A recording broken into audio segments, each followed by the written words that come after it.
Taevas sillutamas suur päike ja palavus tapab, on noormees nimega Sander sunnitud loengusse minema.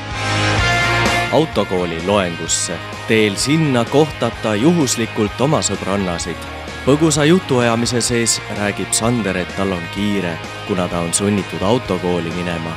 Katile ja Ingridile pakub see palju nalja, sest kes siis päikse, kuumas ja palavusega klassiruumis õpib. Sander ei mõista neiusid. Õppida saab ju ainult klassiruumis. Kuid kas ikka saab, vastavad neiud ja räägivad Sandrile, et nende loengu klassiruumiks on nagu eilegi mõnus välikohvik. Kuna Sandri loeng hakkab kindlal ajal ja hilineda ei tohi, peab noormees jooksma.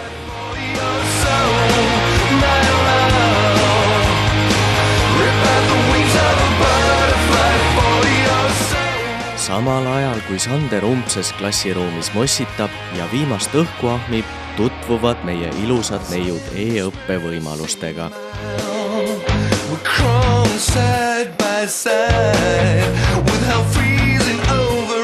Kui õhtu kätte jõudnud, otsustavad neiud Sandrile helistada, et kuulda muljeid jutumärkides lõbusast pärastlõunast. Kui noormees nüüd neiudega kokku saanud, tõdevad neiud, et Sander on kuidagi väsinud ja et ta peaks autokooli vahetama.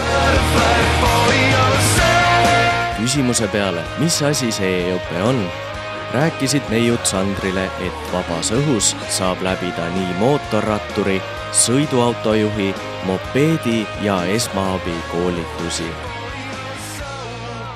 Neiud teavad rääkida, et nende autokoolil on üle 50 uue ja kergesti kasutatava Toyota üle kogu Eesti. Nüüd, kui Sandris huvi tekkinud, räägivad neiud talle, kui lai koolitusvõrk OÜ autosõidul on. Nimelt toimuvad koolitused rohkem kui 10 linnas nii algajatele autojuhtidele, professionaalidele kui ka lastele. Esimese autokoolina Eestis omandas OÜ autosõit ISO 9001-2008 kvaliteedi, juhtimissüsteemile vastavuse sertifikaadi ja on Euroopa liiklusohutuse harta liige. Tüdrukute sõber Sander on üllatunud.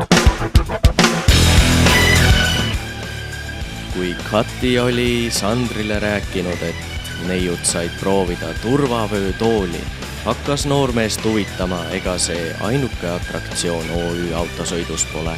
Ingrid lisas, et loomulikult mitte. Lisaks peatoestend ja kokkupõrkejõudu näitav kaal. Ja veel leiab minu lemmikvidina simulaatorauto, kus saab harjutada enne rajale minekut võimalikult reaalset sõitu, lisab Inks. Saades teada veel 2 atraktsioonist, tegi Sander ainuõige valiku.